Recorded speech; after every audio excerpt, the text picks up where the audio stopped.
Awesome.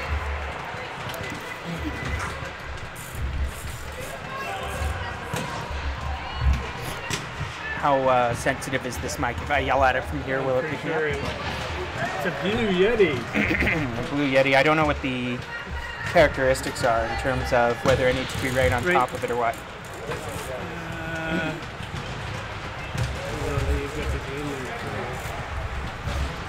Okay, you tell me when we're live. Good evening, ladies and gentlemen. This is the Burnaby Velodrome Club Friday Nighters. We're coming to you live as a test for the next weekend's Western Challenge, which we hope you'll come out for. My name is Ryan Cousineau, and over on my right, offering color commentary on occasion, and our technical director is Stuart Lynn. What you're seeing right now is the start of the 40-lap A scratch race. So this is some of the fastest bike racers in the province here on the track, and they're going at it. For all of them, this race is kind of a tune-up for next week. Leading at the front, I believe that's Adam Reddy, the Aldergrove assassin. He's probably just out here to put in a few hard laps as he's a sprint specialist. Not sure a 40-lap scratch race is his idea of a good time. Taking over after that is Dominic Adamowski. True story, I was the first man to show Dominic the classic movie Talladega Nights. And by the way, that may be the finest bike racing movie ever made. This is a 40-lap scratch race. And up front, that looks like my close personal friend Vaughn Winkleman. He takes a pole and then he pulls away, and I think that leaves Normand Richard at the front. We once had to pull Normand out of a ditch at the Spring Series due to hypothermia and a bad crash. The situation was never fully explained for us, but Normand went on to make a full recovery. And wearing the provincial champion jersey, that would be Emile Flett-Brown.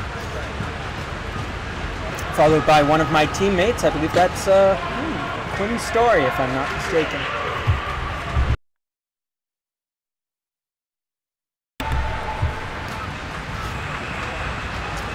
Who do we have at the front here? I'm not sure I recognize that rider, but I'll tell you more about Brendan Calley, who just barely takes a pull at all in the blue. And then we'll move back to Adam Reddy at the front. Pace is shown as 50 kilometers an hour on our computer, or about 48 for the last 15 seconds. So they are keeping up a pretty good turn of speed. I think that might be Eloy Batista on the front, just pulling away in black, but don't quote me on that. Now we're back to the People's Champion, Dylan Davies, racing for the Langlois Brown team, and he gives up the lead to Vaughn. They're towing around fairly passively right now. I'm going to see if I can check the lap bar for you.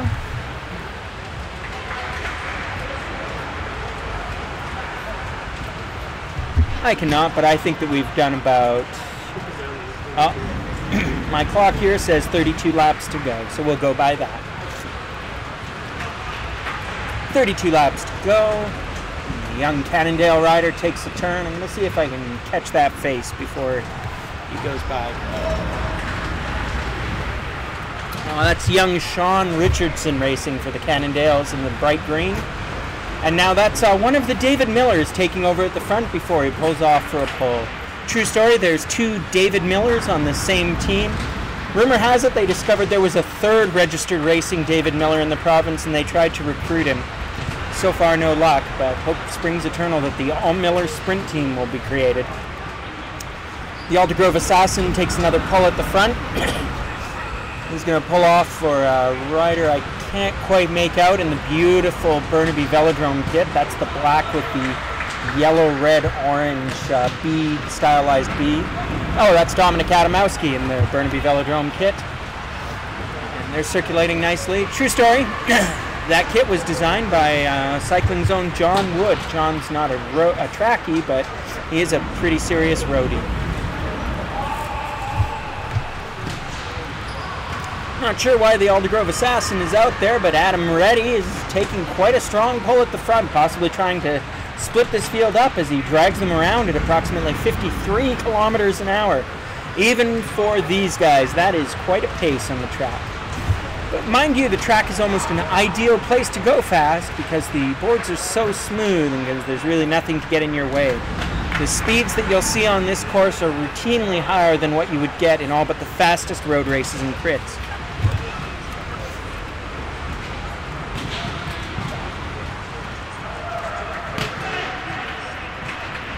And with apparently 24 laps to go, it looks like pulling duties go back to Dylan Davies.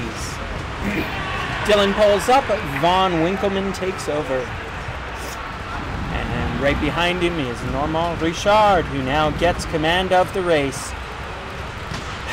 Adam Reddy has given up and is pulling off the track, but his efforts have not gone to waste. He has shredded the field.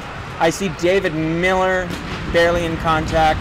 I see Dominic Adamowski desperately trying to regain the field as it relaxes slightly. They're down to about 49 kilometers an hour.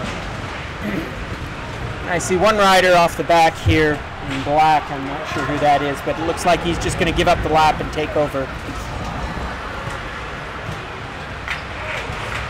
So it looks like we now have a field down to 10 riders on the lead lap, and that's generously counting Dominic and David Miller is still on the lead lap, even as they trail behind the field. You'll see them come into view in just a moment. Field is doing 48 kilometers an hour, so again, this is down quite a bit from the pace that Adam Reddy was maintaining before. And we see them now being led around in front of our commentating grandstand by Normand Richard as he pulls up. And briefly the lead is given to Sean Richardson before Langlois Brown's own Dylan Davies takes over the front. Dylan's now leaving a small group of three. That would be Dylan, Emile Flett-Brown, and the track's own Brendan Cowley, but two of them pull up. Brendan's in the lead, and I don't think he wants it either. So we're back to what my good friend Jeremy Story would have called Gruppo Compacto. And there are 8 riders in that field. I think we're going to conclusively say that David Miller and Dominic Adamowski are done. David has clearly given up already. Dominic is holding up hope, but he is definitely traveling slower than the field, and he's going to have to pull up soon.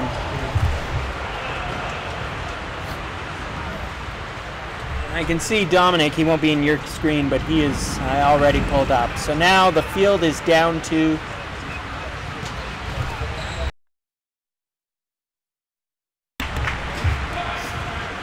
decisively down to 8 riders. Dominic and David Miller have both rejoined at the pack, but they're down a lap, so they won't be a factor in this race. They're effectively racing for 10th and 9th places. Normand Richard takes a brief pull, hands over the reins to a rider that I'm calling, oh no, that is not Eloy. Not sure who that is in the Jubilee Cycle kit, but that may be one of the Davies clan. And Stuart, do you recognize which one of the Davieses that is in the black at the end of the field? No, I'm terrible. Oh, okay, no worries. Don't think that's Gary. I think that might be Tyler Davies' dad.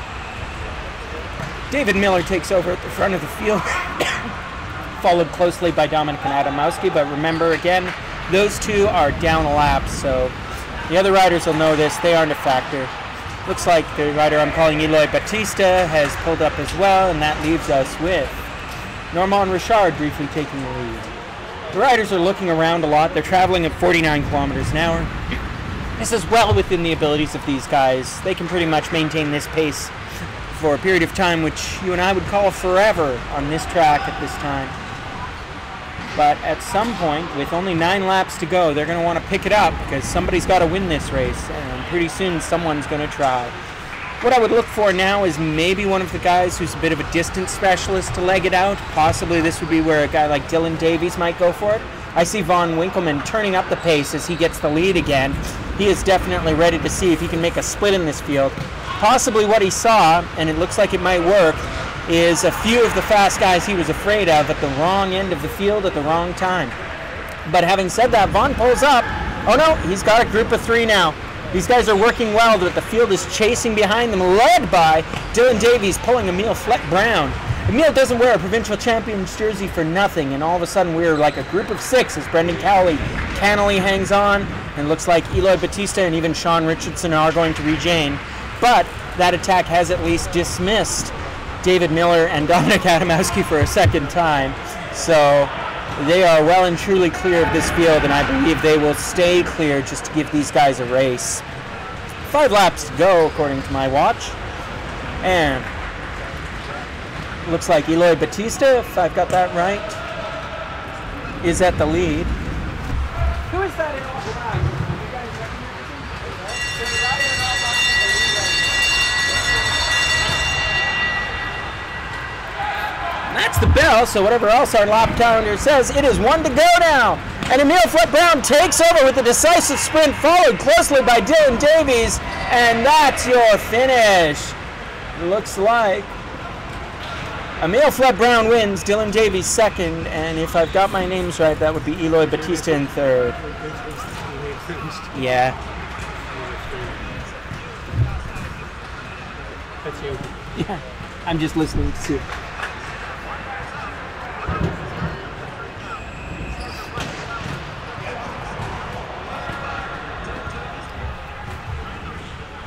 So 30 seconds back. Yeah. But the commentary is synced with? Like it's... Yeah. Okay, so if I comment live, then it'll be in sync with what's actually happening. Like they go with out. Okay. I mean, I can comment against... I can do commentary against that, but that's hard. This is the live one. Right, and so as long as I comment on that picture and what I'm seeing, then it goes out in sync.